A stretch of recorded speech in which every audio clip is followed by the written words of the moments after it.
कल आपने देखा कि प्रयागराज में किस तरह से भारतीय जनता पार्टी के प्रशासन ने, मोदी योगी की डबल इंजन सरकार ने छात्रों के पेपर लीक पर चर्चा होने से रोक दिया। पेपर लीक हो जाए उससे कोई दिक्कत नहीं, लाखों छात्रों का भविष्य बर्बाद हो जाए उससे कोई दिक्कत नहीं।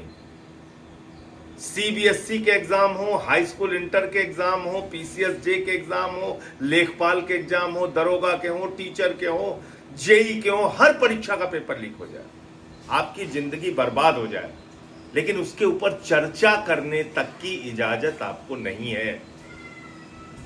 बंद कमरे में चर्चा करने की इजाजत नहीं है। तो क्यों यह इजाजत नहीं है, मैं आपको 1 मिनट के अंदर समझाना चाहता हूं। उत्तर प्रदेश की हालत में आपको बता दूं, 2017 में दरोगा भर्ती हुई थी, जिसमें 7 लाख लोगों ने एग्जाम दिया था, पेपर लीक हो गया, परीक्षा कैंसिल हो गई। 2018 में 3000 नलकूप चालकों के लिए एग्जाम हुआ था, 2 लाख लोगों ने एग्जाम दिया था, पेपर लीक हो गया, परीक्षा कैंसिल हो गई। 2018 में ग्राम विकास अधिकारी के लिए परीक्षा हुई थी, 2000 पद के लिए हुई थी, 9 लाख लोगों ने एग्जाम दिया, पेपर लीक हो गया, परीक्षा रद्द हो गई। 2018 में ही यूपी पीसीएल जेई इसकी परीक्षा हुई और इसमें करीब करीब 26,000 लोगों ने 226 पदों के लिए परीक्षा दी थी, पेपर लीक हो गया, परीक्षा कैंसिल हो गई। 2018 में लोअर सबऑर्डिनेट की भर्ती 672 पदों के लिए 11 लाख लोगों ने एग्जाम दिया था, पेपर लीक हो गया, परीक्षा कैंसिल हो गई। 2021 में यूपी SSSC पेट की परीक्षा हुई, 21 लाख लोगों ने एग्जाम दिया था, परीक्षा कैंसिल हो गई पेपर लीक की वजह से।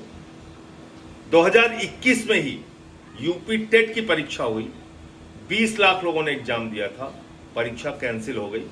2022 में यूपी के 12वीं के बोर्ड की परीक्षा का पेपर लीक हो गया। 2022 में लेखपाल की परीक्षा 8000 पदों के लिए 2.5 लाख लोगों ने परीक्षा दी थी, पेपर लीक हो गया, परीक्षा कैंसिल हो गई।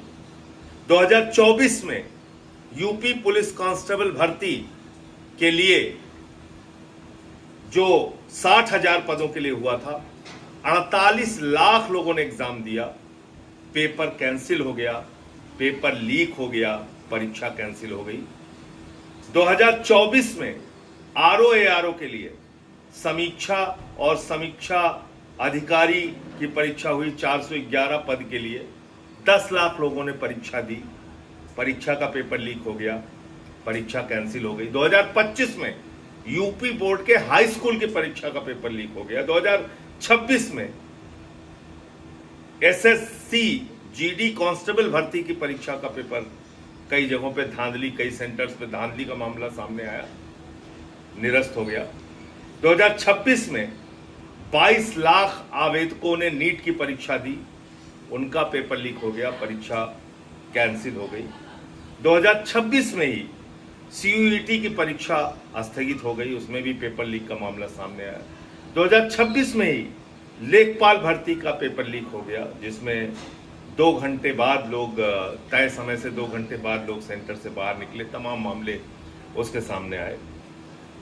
और ये सब परीक्षाएं जिन लोगों के माध्यम से कराई जा रही थी, ईडू टेस्ट, इन्होंने यूपी पुलिस का एग्जाम कराया, और ये ईडू टेस्ट का जो एग्जाम हुआ था, ये ईडू टेस्ट कंपनी के द्वारा जो एग्जाम कराया गया था यूपी पुलिस का, ये Edutest black listed company है, ब्लैक लिस्टेड कंपनी से यूपी में एग्जाम कराया गया था।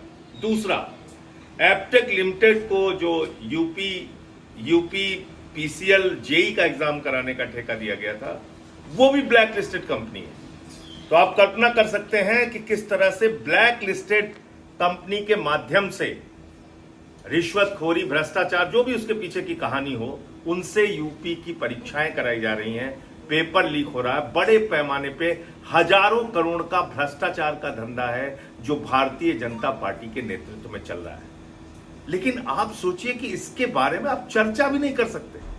कल प्रयागराज में मैं बंद कमरे में कॉन्फ्रेंस हॉल में चर्चा कर रहा था, जिसमें तमाम छात्र संगठनों के लोग आए हुए थे। अनुग्रह नारायण सिंह जो पूर्व विधायक हैं इलाहाबाद के और छात्र संघ के अध्यक्ष रह चुके हैं, वो आए थे। के राय साहब जो अधिवक्ता है हाई कोर्ट के और छात्र संघ के अध्यक्ष रह चुके हैं, वो आए थे। समाजवादी छात्र सभा के लोग थे, एनएसयूआई के लोग थे, तमाम छात्र संगठनों के लोग थे, प्रतियोगी छात्र संगठनों के लोग थे, और उन सब ने उस कार्यक्रम में हिस्सा लिया और अपनी व्यथा बता रहे थे कि किस तरीके से वो वहाँ पे मेहनत करते हैं, पढ़ाई करते हैं, दिन रात तैयारी करते हैं, और बता रहे थे कि एग्जाम दे के निकलते हैं तो सबसे पहले माँ का फोन आता है कि बेटा परीक्षा कैसे हुई, कैसे हुआ एग्जाम। जो मजदूरी कर रहा है या छोटा मोटा काम मुंबई में कर रहा है, बाप का फोन आता है, कैसी परीक्षा हुई।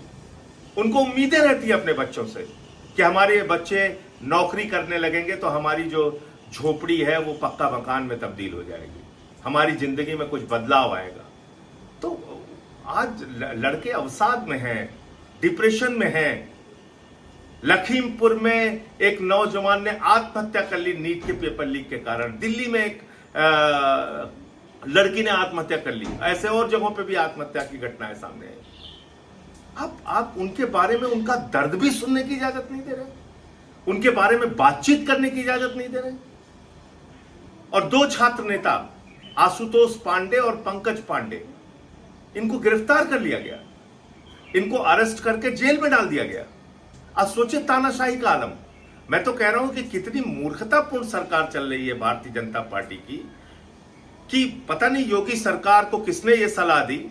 मैं तो बंद कमरे में चर्चा करके चला आता, शायद उसको उस खबर को इतना महत्व नहीं मिलता। लेकिन पता नहीं कैसे आपके अधिकारियों ने आपको सलाह दी, या आपकी खुद की ये सोच है कि कहीं बातचीत ही नहीं होने देनी है छात्रों के मुद्दे पे। आपने उसको रोकने का प्रयास किया, दमन करने की कोशिश की, और आज पूरे देश में पेपर लीक पे चर्चा एक बड़ा मुद्दा बन गया है। लोग अपनी बातचीत कहेंगे, करेंगे और हर जगह करेंगे। इसको कोई नहीं रोक सकता, न मोदी रोक सकते हैं, न योगी रोक सकते हैं। 75 जिले हैं उत्तर प्रदेश के, और इस कार्यक्रम को और विस्तार दिया जाएगा। ऑनलाइन हम लोग पेपर लीक पे चर्चा करेंगे, जाके जिलों में छात्रों के साथ पेपर लीक पे चर्चा करेंगे, पेपर लीक पर बातचीत करेंगे, छात्रों को संगठित करेंगे, और कैसे ये पेपर लीक का धंधा बंद होना चाहिए इसके बारे में सरकार से एक ठोस नियम कानून बनाने की बात करेंगे। और वो हक, लोगों का रोजगार का हक, परीक्षा ईमानदारी से देने का हक, वो हक सरकार से लेके रहेंगे। और मैंने तो 5 चरणों में रोजगार दो, सामाजिक न्याय दो पदयात्रा भी की। उसके माध्यम से भी नौजवानों की आवाज उठाने का काम किया, और प्रयागराज जाके भी ये प्रयास किया छात्रों को संगठित करने का। आप लोगों से मैं कहना चाहता हूं, ये पेपर लीक पे चर्चा का कार्यक्रम आगे भी जारी रहेगा, और इस अभियान से जुड़ने के लिए आप 8588833483 नंबर पर बात करके अपने सुझाव दे सकते हैं और इस अभियान से जुड़ सकते हैं। दूसरा नंबर है 8588841358। तो 2 नंबर है, याद रखिए, 8588833483, 8588841358।